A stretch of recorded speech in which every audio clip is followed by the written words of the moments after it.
তাহলে কাদেরকে ভয় করি আমরা? এই মুশরিকদের কথা বলছেন? ওই দালালরা ছাড়া, তাদের অভ্যন্তরীণ দালালরা ছাড়া তারা আমাদের কিছুই করতে পারবে না। অভ্যন্তরীণ দালালরা ছাড়া তারা আমাদের কিছুই করতে পারবে না। আমাদের দুশ্চিন্তার জায়গা কাফেরদের না, আমাদের দুশ্চিন্তার জায়গা হচ্ছে মুনাফিকরা। আর আমরা যদি ওই সুযোগটা আরেকবার দেই তাদেরকে, আমরা যদি এই সুযোগটা তাদেরকে আরেকবার করে দেই নীরব থেকে, হিকমতের দোহাই দিয়ে বা ভয় পেয়ে, তাহলে আমার এই কথাটা মনে রাখেন, আল্লাহর কসম, একটাও বাকি রাখবে না তারা, একটাকেও বাকি রাখবে না, একটাকেও বাকি রাখবে না এবার, যদি তারা কেউ আসতে পারে। আর যদি তারা আমাদের উপর জুলুম করতে আসে, আমরাও প্রতিবাদের ভাষা বেছে নেব ইনশাআল্লাহ। কারণ বিপ্লব বা অভ্যুত্থান কখনো কনফ্লিক্ট ছাড়া হয় না। এর প্রমাণটা আমাদের ছাত্র ভাইরাই দেখাই দিয়েছে। একটা আদর্শকে যদি আপনি রাষ্ট্র পর্যায় পর্যন্ত নিতে চান, সবসময় শুধু দাওয়াতের মেহনত দিয়ে যথেষ্ট হবে না, অনেক সময় প্রতিবাদের ভাষারও প্রয়োজন আছে। এবং প্রতিবাদের ভাষায় কথা বললে যে কাজ হয়, এইটা তো জুলাই মাসে এর প্রমাণ বহন করছে, আর বহন করছে না। এখন যারা জুলুম করেছে ছাত্র ভাইদের উপরে, এবং ছাত্র ভাইরা যখন এটাকে প্রতিবাদ করেছে, তার একটা দাবি নিয়ে যখন, এক দফা দাবি নিয়ে যখন রাস্তায় নেমেছে, তখন আমরা কি ছাত্র ভাইদেরকে বলেছিলাম যে ছাত্র ভাইরা জঙ্গি? বুকে হাত দিয়ে বলেন তো, কেউ কি বলেছে এই ছাত্র ভাইরা সন্ত্রাসী, এই ছাত্র ভাইরা উগ্র? বলেছে কেউ? কেউ যদি বলে থাকেও, এই কথাটা কি সঠিক হবে না ভুল? এই কথাটা কি ইনসাফ হবে না জুলুম? বরং এই ছাত্র ভাইরা ছিল মাজলুম, তাদেরকে নির্বিচারে গুলি করে হত্যা করা হয়েছে। এর পরবর্তীতে তারা এই পদক্ষেপ নিয়ে রাস্তায় নেমেছে। প্রথমে তো তারা নামে নাই, নেমেছিল না। তো এখন একটা বিষয় খেয়াল করে দেখেন, গণতান্ত্রিক পদ্ধতিতে এইরকম কনফ্লিক্টগুলোকে কিন্তু আমরা জঙ্গিবাদ, সন্ত্রাসবাদ এগুলো বলি না। বলি? এই গণতান্ত্রিক পদ্ধতিতে এই ধরনের কনফ্লিক্টগুলোকে, এই যে কনফ্লিক্ট বুঝেন কি না, কনফ্লিক্ট মানে এই যে সংঘর্ষগুলা, এইগুলোকে কিন্তু আমরা জঙ্গিবাদ, সন্ত্রাসবাদ, মৌলবাদ বলছি না।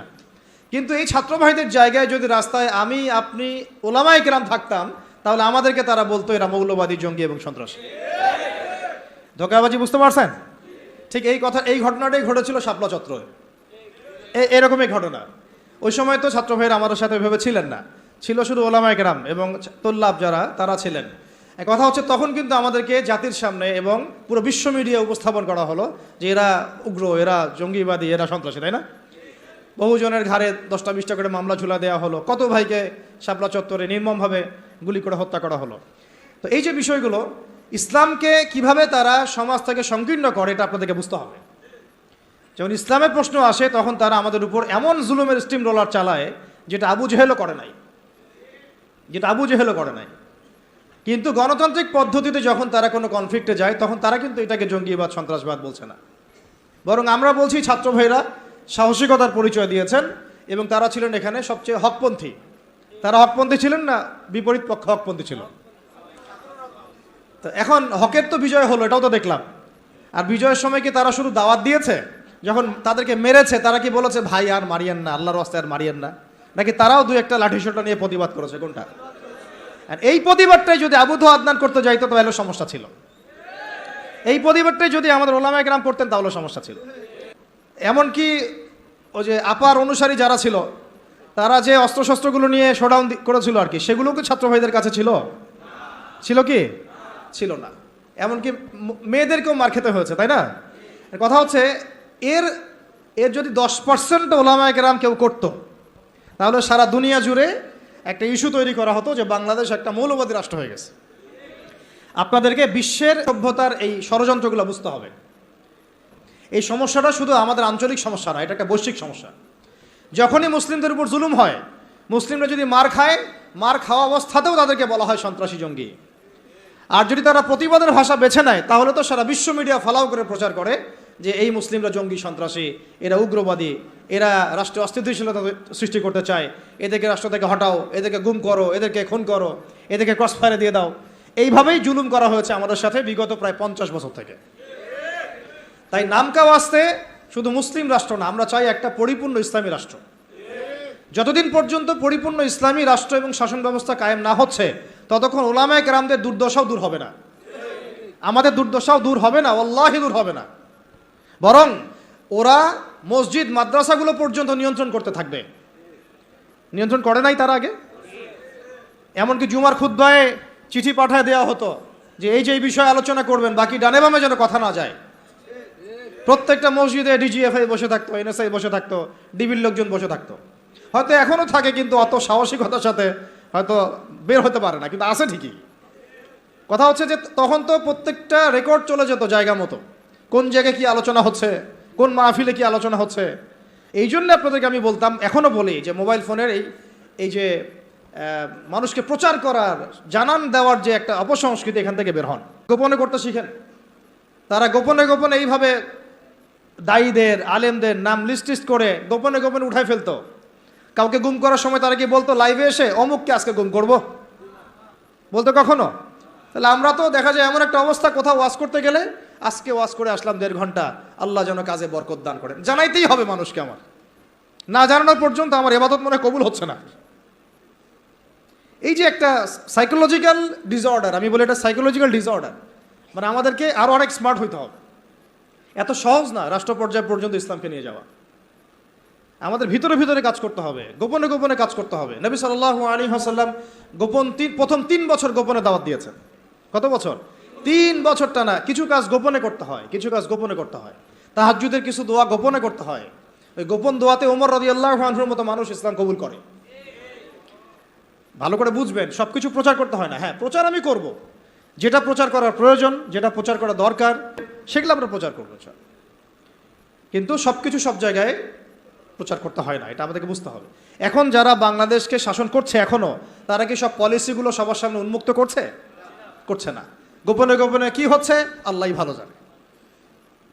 কি হচ্ছে আমরা তো আজ করতে পারি, আজ তো করতে পারছি। এরপরে যারা ওই যে ওত পেতে বসে আছে আর কি, সুযোগ পাইলেই ক্ষমতা দখল করবে, তারা কি করতেছে এটা কি আপনাদের সবাইকে বলতেছে? গোপনে গোপনে করছে, মাঠ রেডি করছে তারা। ঠিক এই কারণেই আমরা যদি ইসলামিক রাষ্ট্র ব্যবস্থায় যেতে চাই, তাহলে ওলামায়ে কেরাম এবং আপনাদেরকে, স্পেশালি ইয়াং জেনারেশন, তরুণদেরকে, তোল্লাবদেরকে কিছু কিছু বিষয়ে গোপন রাখার অভ্যাস তৈরি করতে হবে। আল্লাহ পাক করার তৌফিক দান করেন। তো একটা তো সংজ্ঞা বুঝলাম যে ইসলামী রাষ্ট্র ব্যবস্থা কাকে বলে। এখন দ্বিতীয় পয়েন্টে আসেন, ইসলামী রাষ্ট্র ব্যবস্থা নতুন কোনো বিষয় নাকি প্রাচীন কোনো বিষয়, এটাতে আসি না। তারা আবার বলবে যে এটা নতুন কোন একটা মতবাদ নিয়ে আসতেছে এরা, বিশ্বের বুকে আমরা তো এগুলো দেখি নাই আগে। আমরা দেখে আসছি ওই সোভিয়েতের শাসন, দেখে আসছি ওই মাও সেতুংয়ের শাসন, দেখে আসছি লেনিনকে দেখেছি, স্টেলিনকে দেখেছি, ওই আব্রাহাম লিঙ্কনের শাসন দেখেছি, ফরাসি বিপ্লব দেখেছি। এরা আবার কি বলে ইসলামী শাসন, ইসলামী খেলাফা, ইসলামী শরিয়া এটা প্রতিষ্ঠা করতে চায়। তো তারা তো আমাদেরকে মনে করবে আমরা জাদুঘরে রাখার প্রাণী, মঙ্গল গ্রহ থেকে মনে হয় আসছি, তাই না? এখন জবাবটা জেনে রাখেন। জবাব হচ্ছে, পৃথিবীর প্রথম মানুষ ছিলেন একজন নবী। বলেন, কি বললাম? পৃথিবীর প্রথম মানুষ ছিলেন একজন, কি নাম? আদম আলাইহিস সালাম। তো আদম আলাইহিস সালামকে আল্লাহ পাক কি হিসেবে সৃষ্টি করেছেন? জবাব, খলিফা হিসেবে। কি হিসেবে? ওয়াইজ ক্বালা রাব্বুকা লিল মালায়েকা ইন্নী জাইলুন ফিল আরদি খলিফা। স্মরণ করুন হে নবী সেই সময়ের কথা যখন আমি ফেরেশতাদেরকে বলেছিলাম যে আমি পৃথিবীতে আমার খলিফা পাঠাতে চাই। সুবহানাল্লাহ। আমরা দুনিয়াতে কার খলিফা?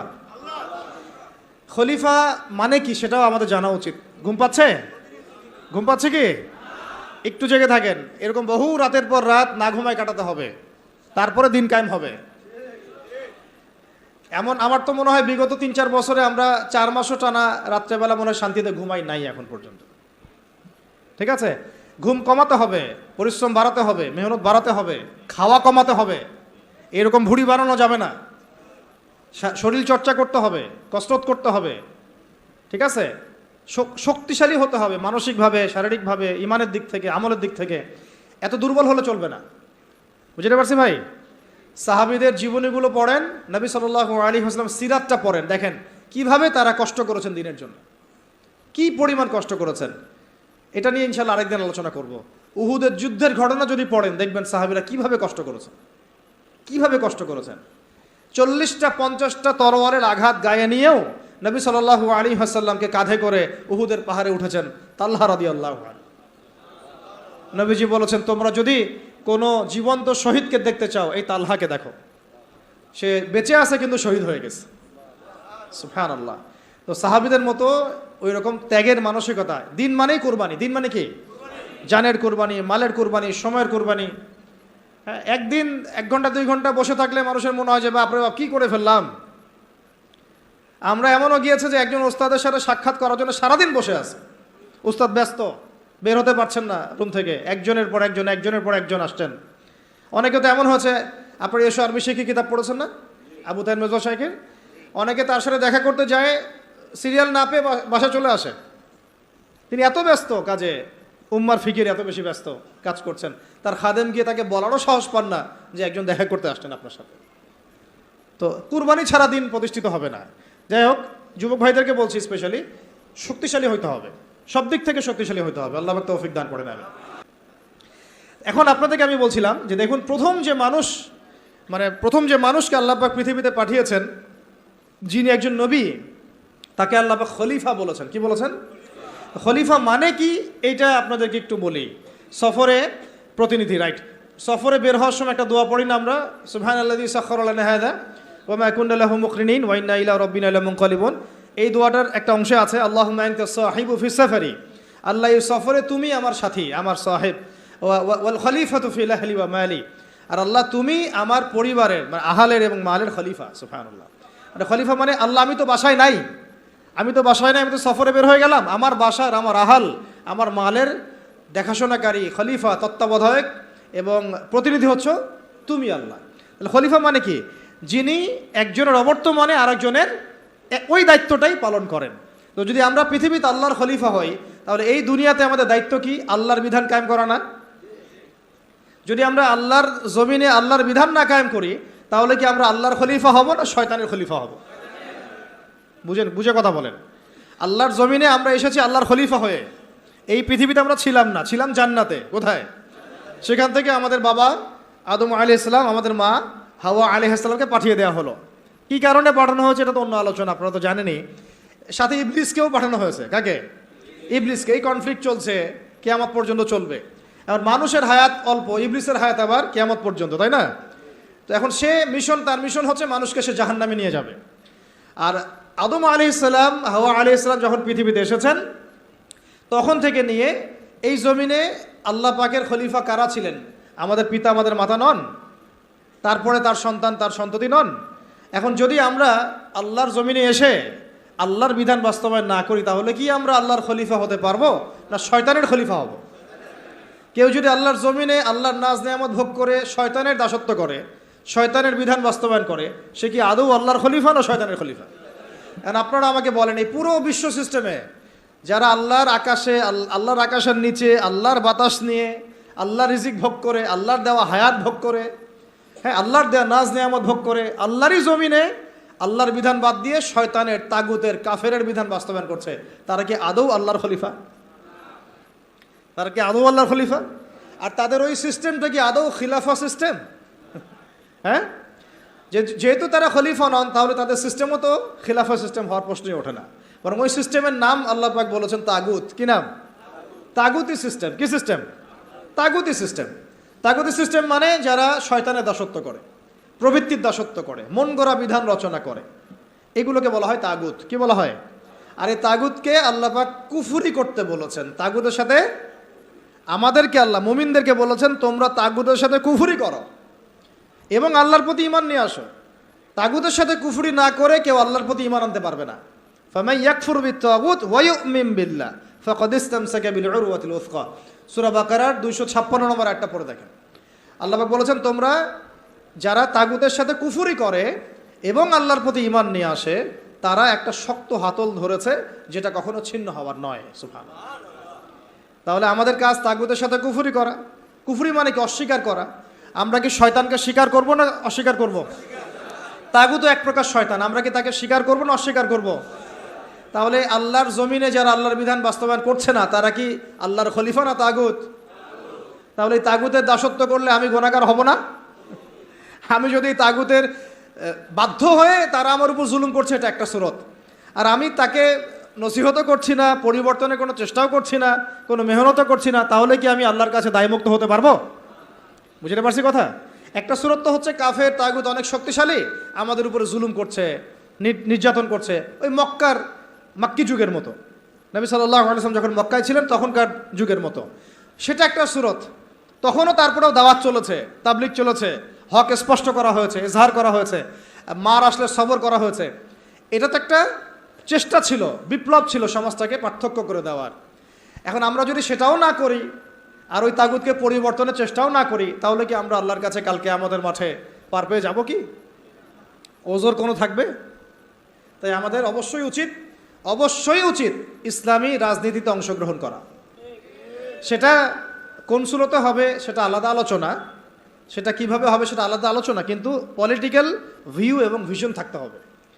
যেইভাবে আমরা মসজিদ, মাদ্রাসা, মক্তব এই বিষয়গুলো পরিচালনা করি, যেইভাবে আমরা নামাজের ইমামতি করি, যেইভাবে আমরা ওয়াজ মাহফিলের প্যান্ডেলে বসি, যেভাবে আমরা লেকচার দেই, যেভাবে আমরা মানুষকে নসিহত করি, এইভাবে আমাদেরকে অর্থনীতি, শিক্ষা, সংস্কৃতি এবং রাজনীতির দায়িত্ব নিতে হবে।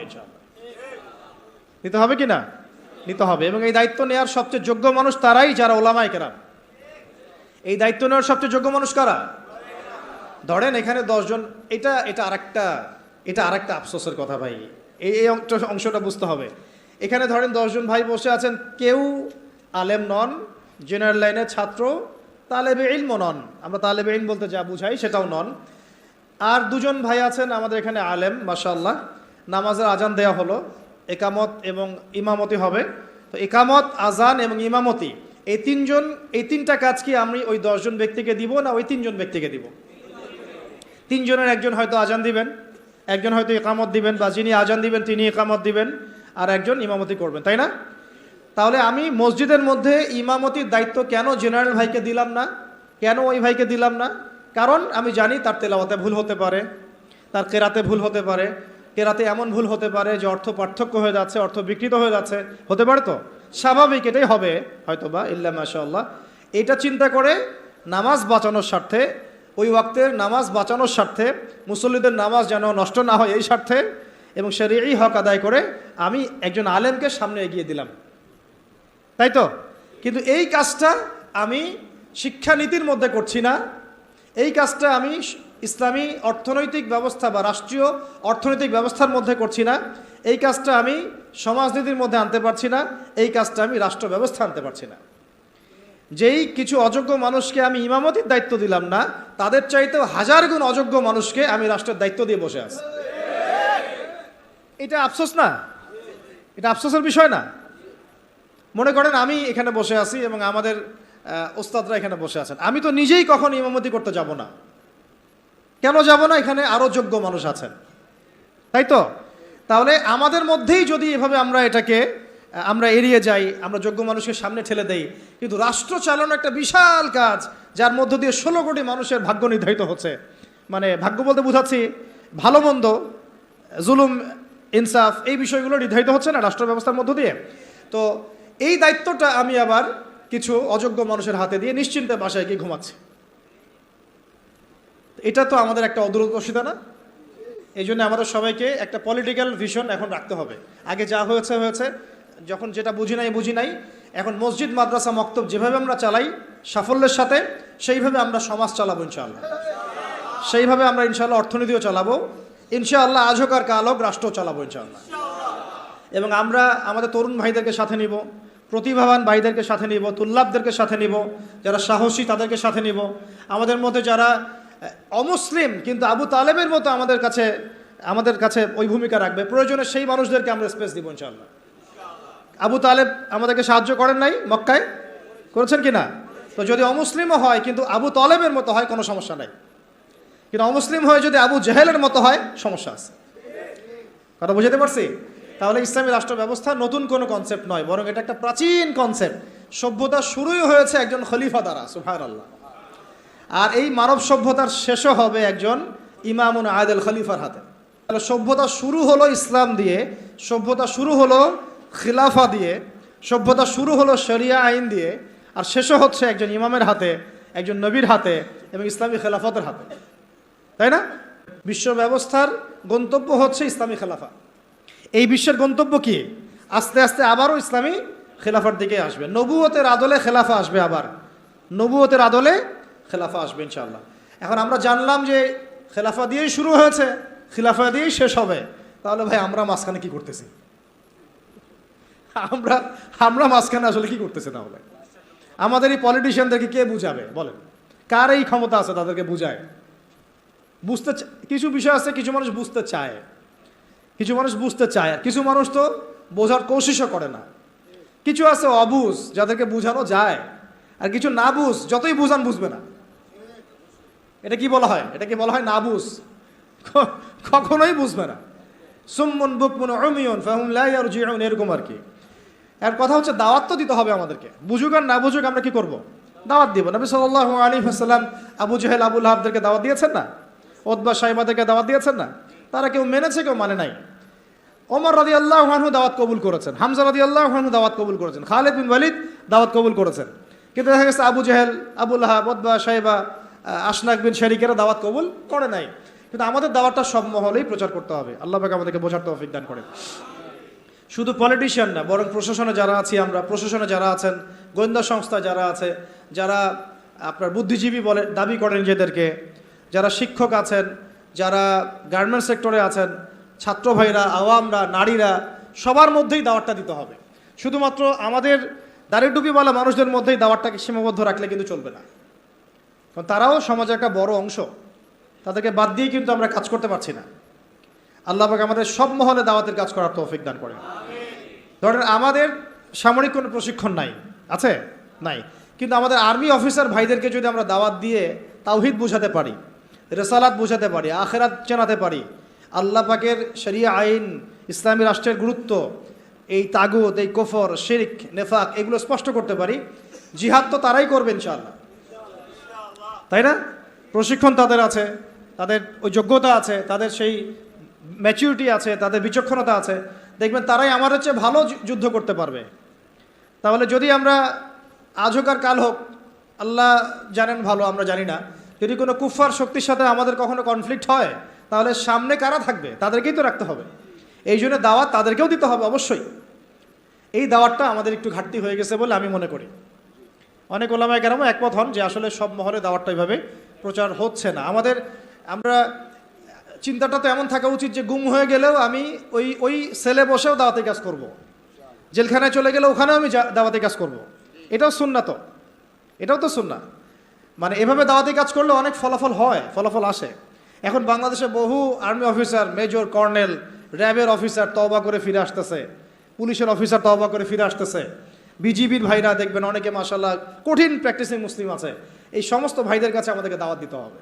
কিসের দাওয়াত দিব? যে ভাই আমরা মুসলিম, দুনিয়াতে একবারই আসছি, আর দ্বিতীয়বার আসতে পারবো না। যতদিন বাঁচতেছি আল্লাহর বিধান মেনে বাঁচবো, আল্লাহর বিধান দ্বারা সমাজ এবং রাষ্ট্র গড়ার চেষ্টা করবো ইনশাআল্লাহ। এবং এটার পথ পদ্ধতি আমাদের সামনে স্পষ্ট আছে। আমাদের কাছে পশ্চিমা মতবাদ থেকে পথ পদ্ধতি নেওয়া লাগবে না। আমাদের কাছে পথ পদ্ধতি একদম স্পষ্ট, রূপরেখা আমাদের কি স্পষ্ট আছে। আমাদের গোপন কোনো এজেন্ডা নাই, আমাদের এজেন্ডা একদম স্পষ্ট। আমাদের সামনে নবী সাল্লাল্লাহু আলাইহি ওয়াসাল্লামের উসওয়াতুল হাসানা আছে এবং তার সিরাত মোবারক আমাদের সামনে আছে। ওইটা ধরে ধরে আমরা পথ চলবো ইনশাআল্লাহ। দেখবেন ইনশাআল্লাহ তাআলা একদিন না একদিন আল্লাহ পাকের জমিন আল্লাহর দিন কায়েম হবে ইনশাআল্লাহ। আল্লাহ পাক আমাদের সবাইকে ওই কাফেলায় যেন কবুল করেন, আমিন। এখন এটা যে প্রাচীন মতবাদ এটা বুঝলাম তো, এখন আপনারা আমাকে উত্তর দেন দেখি। অনেক তো বলে ফেললাম। এখন নূহ আলাইহিস সালাম কি আল্লাহর খলিফা ছিলেন না? তিনি কি কোনো শয়তানি মতবাদ চালু করেছিলেন? নাউযুবিল্লাহ। ইব্রাহিম আলাইহিস সালাম তিনি কি মানব রচিত আইন চালু করেছিলেন? নবী মূসা আলাইহিস সালাম, ঈসা ইবনে মারইয়াম, আমাদের নবী মুহাম্মদ সাল্লাল্লাহু আলাইহি ওয়াসাল্লাম, তিনি কি মানব রচিত বিধান চালু করেছিলেন নাকি আল্লাহর বিধান দ্বারা রাষ্ট্র পরিচালনা করেছিলেন? আর আমাদের সমাজের মানুষরা এতই পাক্কা মুসলমান, মাশাআল্লাহ, এত পাক্কা মুসলমান যে নামাজের পদ্ধতিতে সে এক চুল ছাড় দিতে চায় না। একদম 100% সুন্নাহ মাফিক নামাজ পড়তে হবে তার, সহিহ নামাজ। ঠিক আছে, সহিরও তো অনেক ধরন আছে, ভেরিয়েন্ট আছে আর কি। কিছু আছে আবার সহিহ সুরতেই জয়ীফ। ঠিক আছে, বলতেছে সহিহ, ওইটাই যে আবার একটা জয়ীফ আকীদা, ওটা সে বুঝতে পারতেছে না। ওইটা আলোচনা না আমাদের। কথা হচ্ছে আমরা নামাজের ক্ষেত্রে দেখা যায় অনেক সময় খুব সতর্ক যে 100% আমি নবী সাল্লাল্লাহু আলাইহি ওয়াসাল্লামের সুন্নাহ মাফিক নামাজ পড়তে হবে। কিন্তু সেই নবী মুহাম্মদ সাল্লাল্লাহু আলাইহি ওয়াসাল্লামের সুন্নাহ মোতাবেক শিক্ষা ব্যবস্থা করা যায় না, তারপরে সংস্কৃতি সাজানো যায় না, ওই নবীর সুন্নাহ অনুযায়ী অর্থনীতি সাজানো যায় না, ওই নবীর সুন্নাহ অনুযায়ী রাষ্ট্র সাজানো যায় না, রাজনীতিও করা যায় না। এই যে একটা জাহালাত, দেখেন কত মুসলিম, কত পাক্কা মুসলমান আমরা। আমাদের চেয়ে বড় মুসলমান কি আছে নাকি পৃথিবীতে কোথাও? হ্যাঁ বলেন। যারা ব্যক্তি জীবনে একদম চুল ছেঁড়া সুন্নতের অনুসরণ করতে চায়, নামাজে, রোজায়, হজে, জাকাতে, এমনকি যারা তাগুত, যারা কুফফারদের দাসত্ব করে, যারা ভারতের দালালি করেছে, এরাও যদি উমরা করতে যায় আমাদের কাছেই মাসালা জিজ্ঞাসা করবে, এই মাসালাটাকে এইভাবে, ওইটাকে এইভাবে, এটা কি এমন করে, সেটা কি এমন করে, ওইখানে সে কোনো ছাড় দিতে রাজি না। বিষয়টা তাই না? কিন্তু সেই ব্যক্তি যখন আবার অফিসে বসছে, চেয়ারে, ব্যাংকের চেয়ারে বসছে, সুদ আর সুদ, সুদ আর সুদ, সুদ আর সুদ। ওই ব্যক্তি যখন সমাজের নেতা, তখন দেখবেন দুনিয়ার সব মানবরচিত বিধান দিয়ে সে সমাজ পরিচালনা করার চেষ্টা করতেছে। ওই ব্যক্তি সাংস্কৃতিক অঙ্গনে দেখেন ভারতীয় সংস্কৃতি, বিজাতীয় সংস্কৃতি, পশ্চিমা সংস্কৃতির দাসত্ব করে। ওই ব্যক্তি আবার দেখেন রাজনীতি করতে গিয়েছে, সব ওই জাতীয়তাবাদ, না হলে ওই গণতন্ত্র, না হলে ওই কি কমিউনিজম, আর ওই যে তথাকথিত একটা আছে ধর্মনিরপেক্ষতাবাদ, চার ধর্ম মিলেই এক, নাউযুবিল্লাহি মিন যালিক। তো এগুলো নিয়ে, এই মতবাদগুলো নিয়ে আরেকদিন কথা বলবো ইনশাআল্লাহ। এগুলো প্রত্যেকটা মতবাদের মধ্যেই মারাত্মক রকমের কিছু কিছু কুফর আছে এবং শিরক আছে। আর ডেমোক্রেসি বলতে তারা যেটা বুঝাচ্ছে, আর প্রকৃত ডেমোক্রেসি আসলে এমন নয়। তারা যেটা চর্চা করছে এটা হচ্ছে একটা তথাকথিত গণতন্ত্র, এটা প্রকৃত গণতন্ত্র নয়। যদি আপনি প্রকৃত গণতন্ত্রের উদাহরণ নিতে চান, যে জনগণের উপর ন্যায় বিচার করা হবে, তাদের অধিকার নিশ্চিত করা হবে, তাহলে সবচেয়ে জাজল্যমান দৃষ্টান্ত হচ্ছে মদিনা রাষ্ট্র, নবী সাল্লাল্লাহু আলাইহি ওয়াসাল্লামের মদিনা রাষ্ট্র। ওখানে কি জনগণের উপর জুলুম হয়েছে? জনগণ মত প্রকাশ করে নাই, মত প্রকাশে স্বাধীন ছিল না। এমনকি উমর রাদিয়াল্লাহু আনহুর মতো মানুষ দাঁড়িয়ে খুতবা দিচ্ছেন, একজন মিম্বরের সামন থেকে বলে বসলেন যে আপনার গায়ে দুইটা জামা কেন, আমাদের গায়ে একটা জামা। আপনি আগে অ্যান্সার দেন, জবাব দেন যে আপনার গায়ে দুইটা জামা কিভাবে আসলো, তারপরে খুতবা শুরু করেন, তারপরে খুতবা শুনবো। এইরকম কি আমাদের রাষ্ট্রের মধ্যে সম্ভব?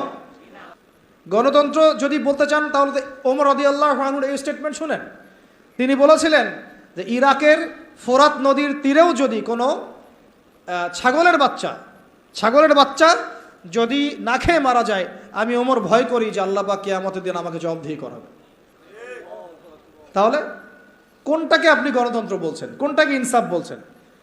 পৃথিবীর কোনো অমুসলিম পর্যন্ত অস্বীকার করতে পারবে না যে উমর রাদিয়াল্লাহু আনহুর 10 বছরের খেলাফত ছিল বিশ্বের শ্রেষ্ঠ শাসন ব্যবস্থার একটা। কেউ অস্বীকার করতে পারবে? তারপরেও সেটা আমরা মানছি, খাতা কলমে লিখছি, পরীক্ষা পাশের জন্য লিখছি, বাস্তবে কোনো ইমপ্লিমেন্ট নাই। ইমপ্লিমেন্টের প্রশ্ন আসলেই ভয় দেখানো হয়, ভারত আমাদের উপর খেপে যাবে। আমাদের সাথে আল্লাহ আছেন, আমাদের সাথে রাসূলের সুন্নাহ আছে, আর আমরা তো জীবন দেওয়ার জন্যই জন্ম নিয়েছি। আমরা তো একটা শাহাদাতের জন্য সারা দিন রাত দোয়া করতে থাকি আল্লাহর কাছে। তাহলে কাকে ভয় পাচ্ছি আমরা? আর যাদের সাথে আল্লাহ থাকে তাদেরকে কোনো শক্তি কি পরাজিত করতে পারে? ওই রোমানদেরকে মুসলিমরা রাসূল সাল্লাল্লাহু আলাইহি ওয়াসাল্লামের যুগের পরে পরাজিত করে নাই? মুতার যুদ্ধে, ইয়ারমুকের যুদ্ধে ওই পারস্যের সম্প্রদায়কে খালিদ বিন ওয়ালিদ রাদিয়াল্লাহু আনহু, সাদ ইবনে আবি ওয়াক্কাস তারা পরাজিত করেন নাই? তাহলে কাদেরকে ভয় করি আমরা? এই মুশরিকদের কথা বলছেন? ওই দালালরা ছাড়া, তাদের অভ্যন্তরীণ দালালরা ছাড়া তারা আমাদের কিছুই করতে পারবে না। অভ্যন্তরীণ দালালরা ছাড়া তারা আমাদের কিছুই করতে পারবে না। আমাদের দুশ্চিন্তার জায়গা কাফেরদের না, আমাদের দুশ্চিন্তার জায়গা হচ্ছে মুনাফিকরা। আমাদের দুশ্চিন্তার জায়গা কুফাররা নয়, বরং আমাদের দুশ্চিন্তার জায়গা কোনটা? মুনাফিকরা। এই মুনাফিক মুক্ত, দালাল মুক্ত সমাজটা গড়েন, দেখবেন যে ইসলামী শরিয়া অর্ধেক কায়েম হয়ে গেছে ইনশাআল্লাহ। কিন্তু এটাও তো আমরা ব্যর্থ হলাম। এখন পর্যন্ত দেখছি যে সব জায়গায় তারা ঘুরে বেড়াচ্ছে, তাই না? সবার আগে উচিত ছিল এই কেসাসগুলো বাস্তবায়ন করা।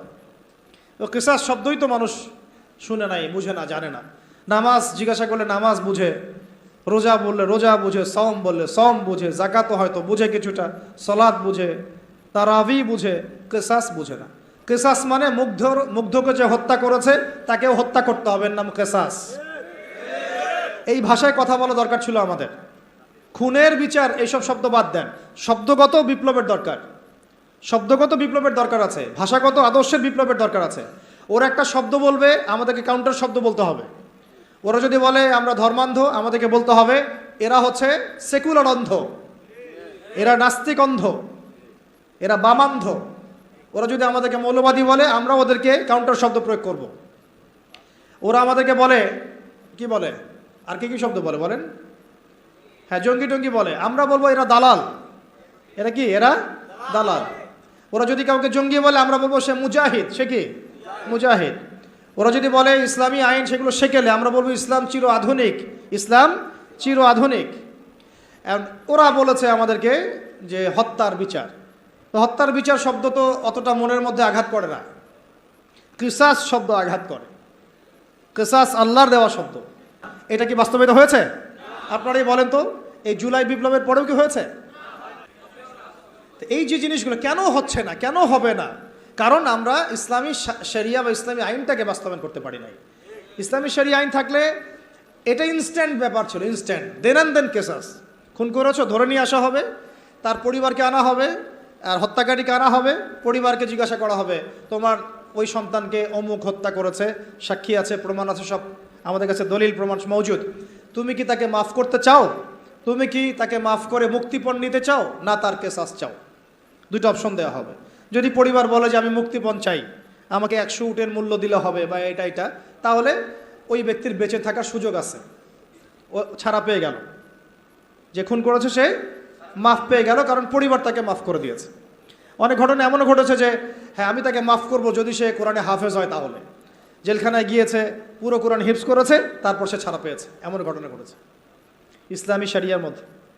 আর যদি সে বলে না আমি আমার ছেলের বিচার চাই, কেসাস চাই, যেভাবে আমার ছেলেকে হত্যা করা হয়েছে ঠিক সেইভাবে আমি তার কেসাস চাই, ওইভাবেই ইসলামী আদালত তার কেসাস বাস্তবায়ন করবে।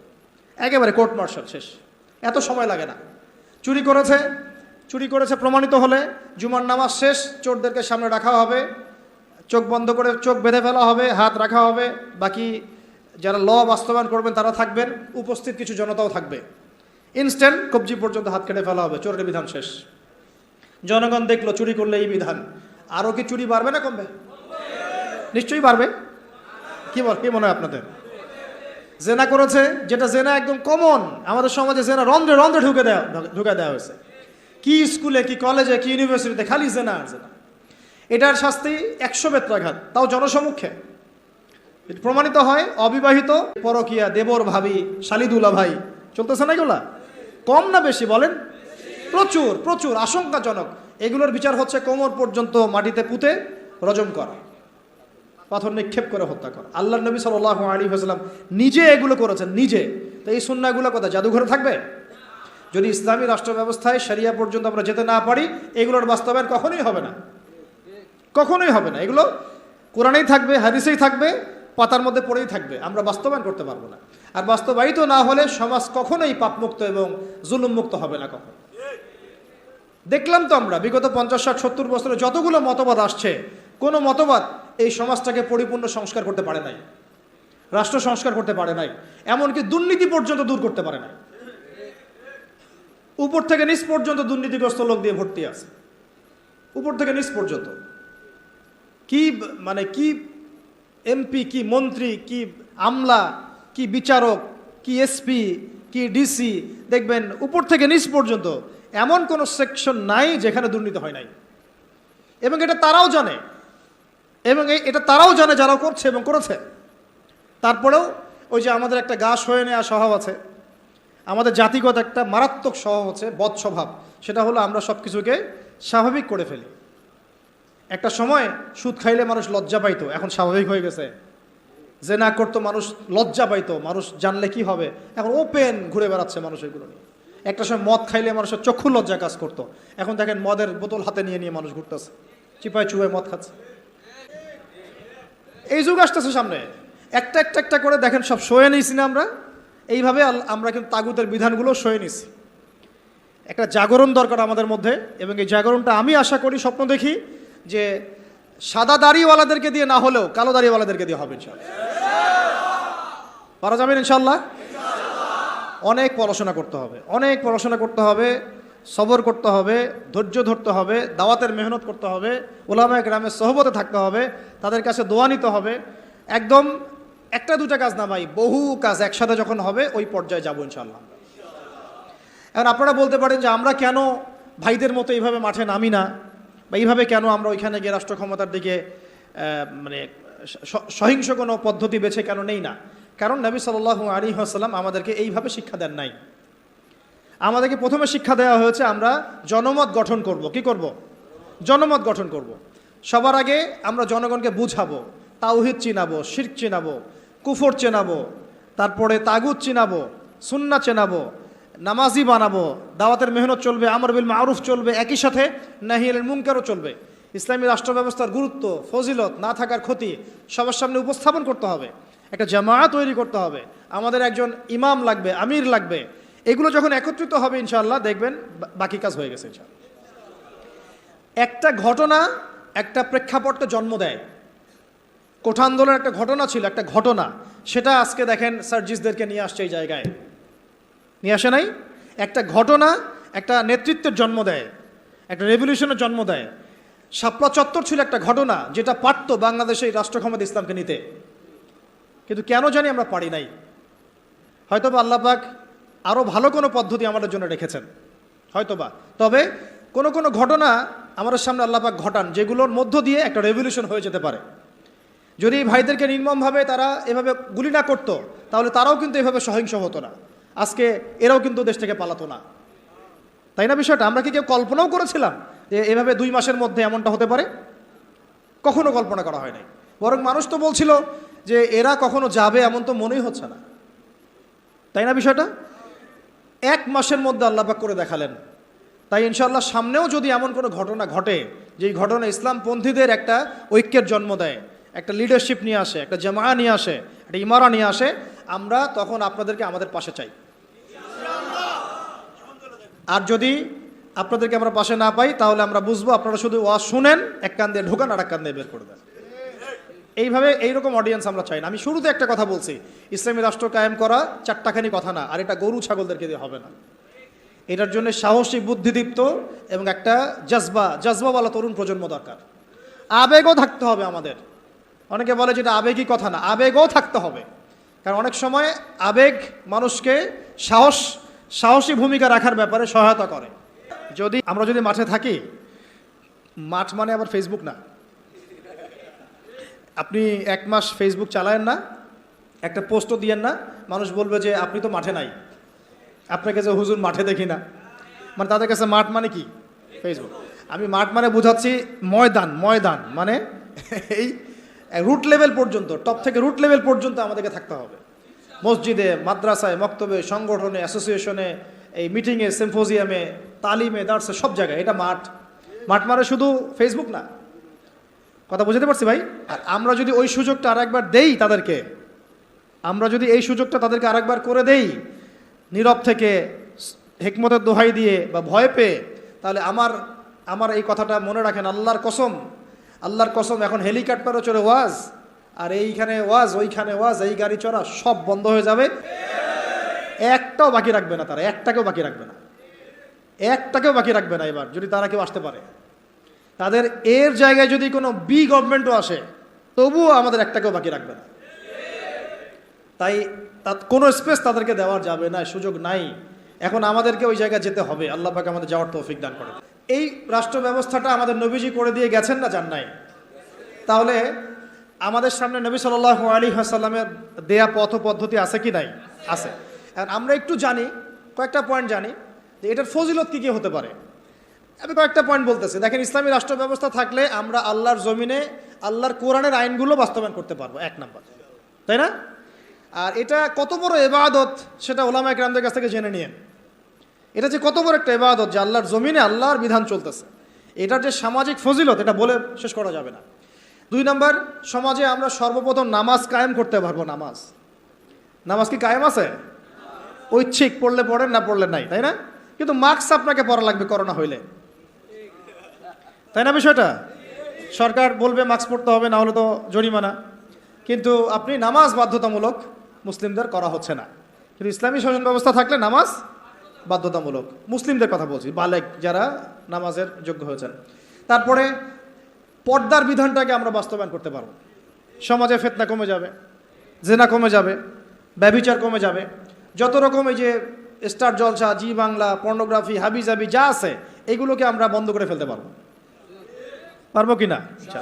তারপরে জাকাত ভিত্তিক অর্থ ব্যবস্থা আমরা চালু করতে পারবো। জাকাত বাধ্যতামূলক রাষ্ট্রের পক্ষ থেকে আদায় করা হবে, সমাজের দরিদ্র মানুষদের কোনো কষ্ট থাকবে না এছাড়া। তারপরে আমরা আরও অনেক কিছু, যেমন আমরা ওলামায়ে কেরামদের একটা সিকিউরড লাইফ নিশ্চিত করতে পারবো। যেমন প্রত্যেকটা মসজিদ, প্রত্যেকটা মাদ্রাসা এগুলোকে রাষ্ট্রীয়করণ এবং এগুলোকে ভাতার ব্যবস্থা করা।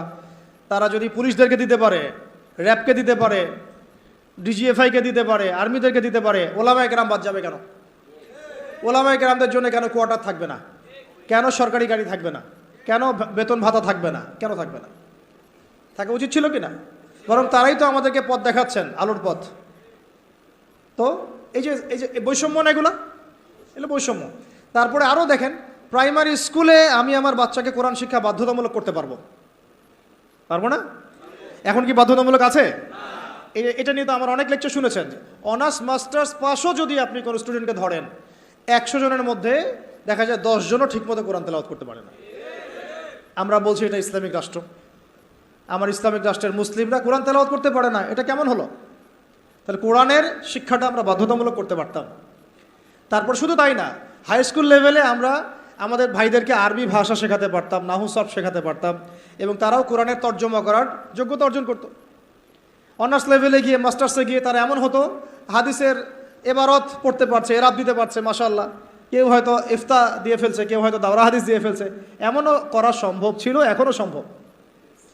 এটা কি হয়েছে? অথচ আপনি দেখবেন সমাজের 75% মানুষ জেনারেল শিক্ষিত। এই বেশিরভাগ মানুষকে আমি ইসলাম শেখাতে পারছি না, শুধু ইসলামী শিক্ষা ব্যবস্থা না থাকার কারণে।